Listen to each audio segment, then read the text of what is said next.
왜 그래? 월이야, 하지 마! 이 이야기는 할머니와 떠돌이개 월이의 만남으로 시작합니다. 행운이라 생각했던 인연이 어느 날 악몽으로 변했어요. 착했던 개가 사나운 맹수처럼 변해버렸어요. 과연 월이는 미친 개로 돌변한 걸까요? 지금부터 펼쳐질 이야기는 아무도 믿어주지 않았던 진실에 관한 것입니다. 장마철이었습니다. 하늘에서 비가 억수같이 쏟아지는 날이었어요. 박순옥 할머니는 장을 보고 집으로 돌아가던 길이었어요. 버스 정류장 처마 밑에서 잠시 비를 피하려던 순간 할머니의 눈에 한 마리 개가 들어왔어요. 집 없어? 왜 혼자 돌아다녀? 젖은 털이 몸에 찰싹 붙어 더욱 작아 보였습니다. 누렁이 비슷한 털색. 목에는 낡은 목줄 자국이 선명했고 눈빛은 매우 지쳐 있었어요.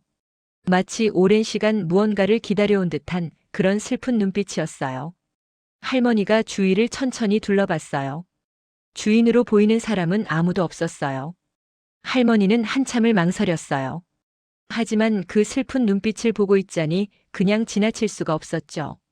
할미 집에 일단 가자. 비부터 좀 피해야지. 할머니는 자신의 우산을 개 위로 기울였어요.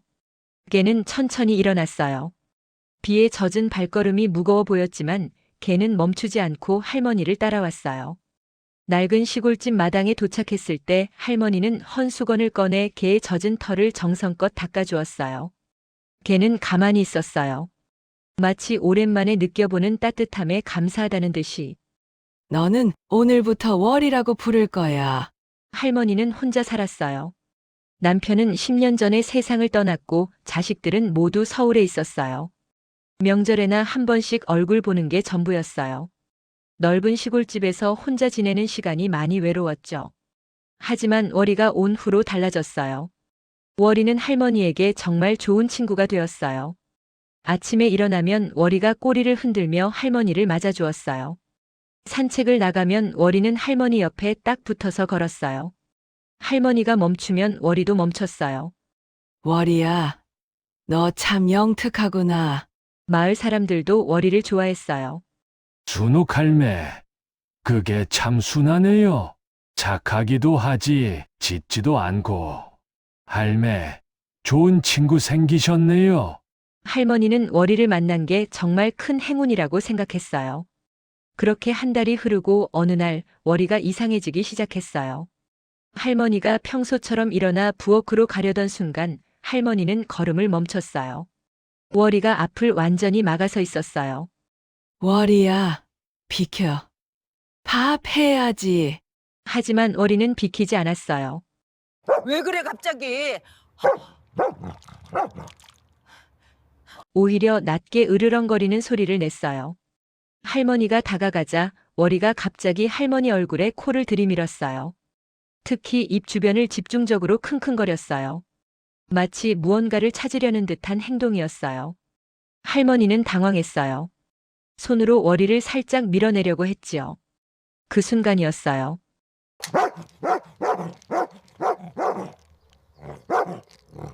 월이가 더 크게 짖기 시작했어요. 월이야, 왜 이래? 어디 아프니?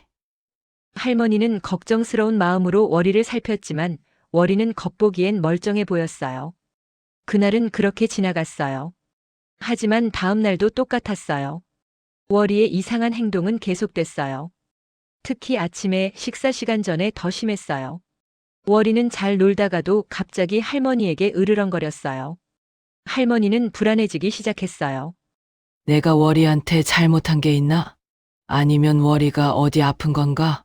월이가 갑자기 변한 이유를 알 수 없어서 괴로웠어요.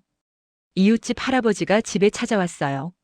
순옥이 할매, 그게 왜 이렇게 짖어요? 시끄러워 죽겠어. 할머니가 난처한 표정을 지었습니다. 저러다 사람 다치는 거 아뇨? 요새 텔레비에서 개가 사람 물어 죽였다는 거 자주 나오던디. 조심하이소. 그 말을 듣자 할머니의 가슴이 철렁 내려앉았어요. 월이가 정말 사람을 다치게 할 수 있을까? 우리 월이는 그럴 리 없는데. 하지만 확신이 서지 않았어요. 월이의 행동이 날로 거칠어지고 있었으니까요. 월이를 바라보며 한숨만 쉬었어요. 월이야. 내가 왜 이러는지 할미가 알 수만 있다면. 월이는 계속 지저댔고 마을 사람들의 수군거림은 점점 더 커졌습니다. 저놈 무게가 미쳤나 봐. 저러다 먼 사다리 나갔어. 할머니는 그 말들이 들릴 때마다 가슴이 아팠어요. 하지만 어쩔 수가 없었어요. 월이를 보낼 수도 없고 그렇다고 월이가 왜 이러는지도 알 수 없었으니까요. 어느 날 아침 할머니에게 우려하던 일이 일어나고 말았습니다. 할머니는 마을 슈퍼에 장을 보러 나갔어요. 월이는 집에 두고 왔어요. 요즘 너무 지저대서 밖에 데리고 나갈 수가 없었죠. 슈퍼 앞에서 마을 이장을 만났습니다. 순옥이 할매, 어디 가셔요? 찌개거리 좀 사러 나왔어. 식사는 하셨어요? 아직 못했어. 아침부터 굶었더니 좀 어지럽네. 사실 할머니는 요즘 식욕이 없었어요. 월이 때문에 스트레스를 많이 받아서인지 밥을 먹어도 소화가 안 됐어요. 그래서 아침을 거르는 날이 많았어요. 아침 걸으면 안 되는데 끼니 좀 잘 챙겨 드셔요. 이장이 걱정스러운 표정으로 말했어요. 바로 그 순간이었어요. 멀리서 개 짖는 소리가 들려왔어요.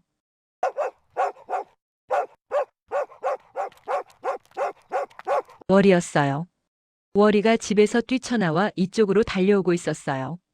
월이야. 할머니가 놀라서 소리쳤어요. 집 문을 어떻게 열고 나온 건지. 월이는 숨을 헐떡이며 할머니에게 달려왔어요. 그리고는 갑자기 할머니 얼굴에 코를 박으며 거칠게 짖기 시작했어요. 뭐 하는 거야? 이장이 깜짝 놀라 소리쳤어요. 월이는 멈추지 않았어요. 계속 으르렁거리며 지저댔어요. 침을 흘리며 할머니 얼굴 주변을 킁킁거렸어요. 이놈의 새끼가 정신이 나갔나? 이장이 월이를 떼어내려고 했어요. 그 순간 할머니가 갑자기 비틀거렸어요. 월이의 소리에 귀가 먹먹하고 앞이 빙글빙글 도는 느낌이었죠. 그리고 할머니는 돌부리에 걸려 뒤로 넘어지고 말았어요. 순옥 할매 괜찮아요? 이장이 소리쳤지만 이미 늦었어요. 할머니는 바닥에 돌에 뒷머리를 세게 찧었어요. 둔탁한 소리와 함께 할머니가 쓰러졌어요. 피가 나기 시작했어요. 이장이 황급히 할머니를 일으켜 세웠어요. 머리에서 피 나요. 할매, 얼른 병원 가요. 동네 의원에서 의사가 할머니의 뒷머리를 살폈어요. 다행히 머리 상처가 깊지는 않네요. 상처 소독하고 약 처방 드릴 테니 며칠은 절대 안정하셔야 돼요. 네, 고맙습니다. 할머니는 머리에 붕대를 감고 집으로 돌아왔어요. 그날부터 마을의 소문은 걷잡을 수 없이 커졌어요. 순옥이 할매네 개가 할매 머리를 물어 뜯었대. 내가 저 개가 미친 것 같다고 했잖니요. 저러다 누구 하나 죽이겠어. 진실과 거짓이 마구 섞였어요. 할머니는 아무 말도 하지 못했어요. 월이를 변호하고 싶었지만 스스로도 확신이 없었어요. 월이가 정말 나를 공격하려던 걸까? 아니면 내가 잘못 본 걸까? 할머니는 혼란스러웠어요. 시간이 지나 할머니의 머리 상처는 나아졌어요. 하지만 월이는 여전히 심하게 지저댔어요. 아침마다 할머니에게 달려들었어요. 침을 줄줄 흘리며 얼굴을 물어뜯을 듯이 코를 들이밀었어요. 할머니는 무서웠어요. 마을 사람들의 압박도 심해졌어요. 그 집게 좀 처리하세요. 우리 애들이 무서워서 밖에도 못 나가요. 저놈 때문에 마을이 시끄러워 죽겠어요. 그리고 어느 날 아침 충격적인 일이 일어났습니다. 그날 월이는 평상시보다 할머니에게 더 심하게 짖었습니다. 참다 못한 이웃들은 경찰에 신고를 했어요. 미친 개가 있어요. 자기 주인도 못 알아보고 미친 것처럼 짖어요. 빨리 저 집 개 좀 어떻게 해주세요. 파출소에 신고가 들어왔어요. 맹견 신고하신다고요? 지금 출동하겠습니다. 30대 초반의 순경, 김동수가 출동했어요. 할머니 집에 도착했을 때 월이는 마당에서 거칠게 짖고 있었어요. 안녕하세요. 신고받고 왔습니다. 할머니가 나왔어요. 얼굴이 많이 상해 있었어요. 괜찮으세요? 어디 다치신 거예요? 개가 월이가 저를 할머니의 목소리가 떨렸어요. 김순경이 월이를 바라봤어요. 월이는 으르렁거리며 경계하고 있었어요. 할머니, 일단 개를 격리시켜야겠어요. 이대로 두면 위험해요. 할머니는 고개를 끄덕였어요. 가슴이 아팠지만 어쩔 수 없었어요. 김순경이 천천히 월이에게 다가갔어요. 진정해. 해치려는 거 아니야. 월이가 낮게 으르렁거렸어요. 김순경이 목줄을 꺼냈어요. 월이의 목에 채우려고 손을 뻗는 순간이었어요. 갑자기 월이가 격렬하게 짖기 시작했어요. 하지만 김순경을 향해서가 아니었어요. 할머니를 향해서였어요. 월이는 김순경의 손을 빠져나가 할머니에게 달려들었어요. 할머니, 위험해요. 김순경이 소리쳤어요.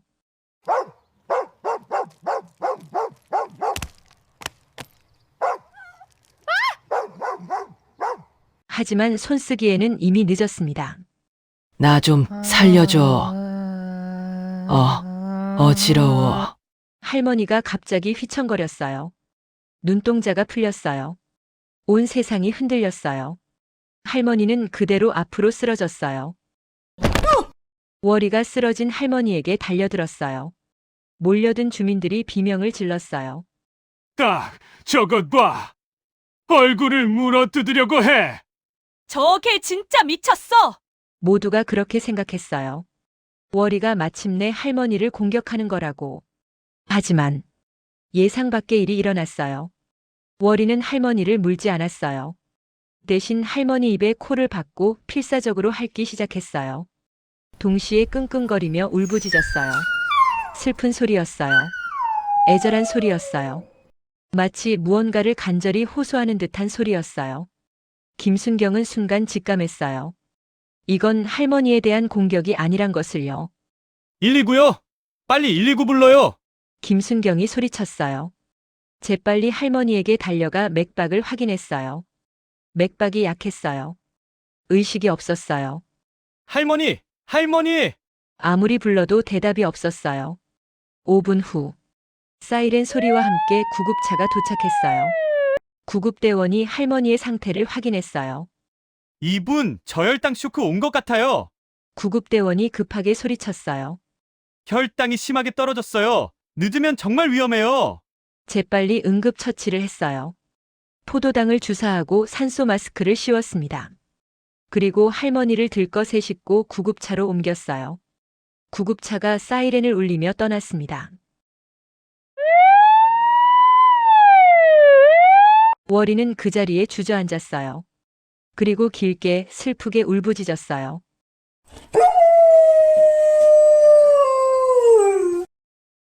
그 울음소리는 마을 전체에 퍼졌어요. 슬픔으로 가득한 울음소리였어요. 파출소로 돌아온 김순경은 계속 생각에 잠겼어요.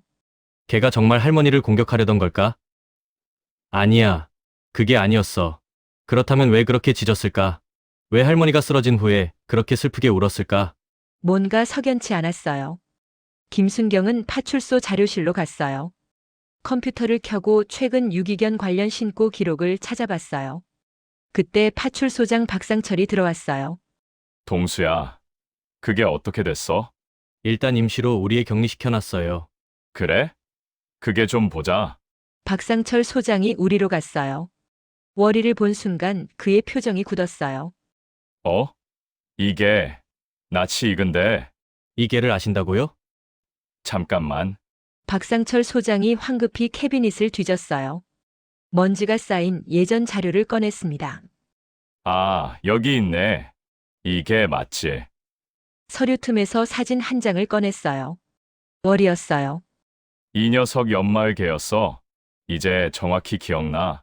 주인이 산에서 쓰러져서 세상 떠난 그게. 네. 어떻게 된 일이에요? 김순경이 물었어요. 박상철 소장이 천천히 이야기를 시작했어요. 3년 전이었지. 옆마을에 혼자 사는 60대 남자가 있었어. 이름은 기억 안 나는데 당뇨가 심했던 사람이야. 당뇨요? 응. 근데 이 개가 그 사람이 키우던 개였어. 새끼일 때부터 자식처럼 키웠다더라고. 박상철 소장이 계속 말했어요. 어느 날 그 사람이 이 개하고 산에 산책을 갔어. 그런데 갑자기 쓰러진 거야. 왜 쓰러진 건가요? 저혈당 쇼크였어. 당뇨 환자가 혈당 관리를 잘못하면 그럴 수 있거든. 이 개가 그때 엄청 짖었대. 필사적으로 1시간 넘게 짖었다더라. 그래서 지나가던 등산객이 발견해서 신고한 거지. 하지만 너무 늦었어. 발견했을 때 이미 심정지 상태였고 결국 돌아가셨지. 김순경은 숨이 막혔어요. 이 개는 그 후로 주인을 계속 기다렸대. 집 대문 앞에서 비가 와도 눈이 와도 그렇게 몇 달을 기다렸다더라. 결국 친척들이 집을 정리하면서 이 개를 내쫓았나 봐. 그래서 떠돌이 개가 된 거지. 우리한테도 한번 신고가 들어왔었는데 잡으러 갔을 때는 이미 사라진 후였어. 박상철 소장이 월이를 바라봤어요.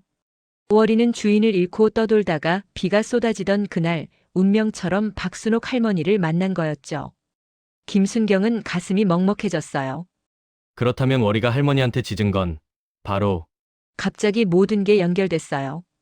다음 날 아침, 김순경은 동물병원을 찾아갔어요. 안녕하세요. 여쭤볼 게 있어서 왔어요. 네, 무엇을 도와드릴까요? 젊은 수의사가 물었어요. 김순경이 월이와 할머니의 이야기를 자세히 설명했어요. 수의사가 듣더니 놀란 표정을 지었어요. 아, 그거라면 제가 알고 있어요. 당뇨 환자가 저혈당 상태에 빠지면 개들이 그걸 감지할 수 있어요. 어떻게요? 케톤이라는 물질 때문이에요. 저혈당 상태가 되면 환자의 입에서 케톤 냄새가 나요. 약간 달달한 과일 향 같은 거죠? 사람은 잘 못 맡지만 개는 후각이 뛰어나니까 쉽게 감지할 수 있어요. 그럼 월이가 네. 월이가 그 냄새를 맡고 주인이 위험하다고 인지한 거예요. 그래서 짖어서 알리려고 한 거예요. 수의사는 감동한 목소리로 말했어요. 사실 외국에는 당뇨 탐지견이라는 게 있어요. 전문적으로 훈련받은 개들이죠. 주인의 혈당 변화를 감지해서 미리 알려주는 거예요. 근데 이 친구는 훈련도 안 받았는데 본능적으로 그걸 한 거예요. 대단하네요. 이 친구는 할머니의 목숨을 구한 거예요. 만약 월이가 그렇게 계속 경고하지 않았다면 할머니는 혼자 집에서 쓰러지셨을 수도 있겠네요.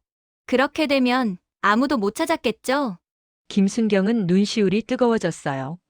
월이는 할머니 입에서 위험한 냄새를 맡은 거였습니다. 특히 아침 식사 전에 할머니가 저혈당 상태일 때 필사적으로 짖었던 거죠. 공격한 게 아니라 경고한 거였어요. 월이는 다시는 주인을 잃고 싶지 않았던 겁니다. 일주일 후, 박순옥 할머니는 많이 회복했어요. 김순경이 월이를 데리고 병원을 찾았어요. 월이야! 할머니가 소리쳤어요. 월이가 꼬리를 흔들며 달려갔어요. 하지만 이번엔 짖지 않았어요. 할머니가 월이를 쓰다듬었어요. 할머니, 제가 말씀드릴 게 있어요. 김순경이 천천히 월이의 과거를 말했어요. 전 주인이 당뇨로 세상을 떠난 이야기. 월이가 1년 넘게 떠돌았던 이야기. 그리고 월이가 왜 할머니에게 짖었는지. 할머니는 눈물이 그렁그렁 맺혔어요. 그렇게 힘들었구나. 월이야, 미안해. 할미가 몰랐어. 고마워. 할미 목숨 살려줘서. 월이가 할머니 품에 얼굴을 묻었어요. 한 달 후, 할머니가 퇴원했어요. 손목에는 혈당 측정기가 있었고 가방에는 항상 사탕이 들어있었어요. 월이는 더 이상 짖지 않았어요. 마을 사람들도 달라졌어요. 월이는 우리 마을 영웅이제. 할매 살린 개야. 주인을 2번 구한 월이의 이야기는 뉴스에도 나오게 되었습니다. 월이를 응원하는 팬들의 편지와 간식이 산더미처럼 쌓였지요. 덕분에 조용했던 마을은 활기를 되찾고 식당과 슈퍼도 문전성시를 이루었지요. 할머니가 월이를 안으며 속삭였어요. 너 때문에 할매가 연예인 된 것 같아. 고마워, 월이야. 할머니가 벤치에 앉아 월이를 쓰다듬었어요. 아이고 예뻐라. 아이고 착하다. 월이가 할머니 품에 얼굴을 묻었어요. 둘은 이제 진짜 가족이 되었습니다.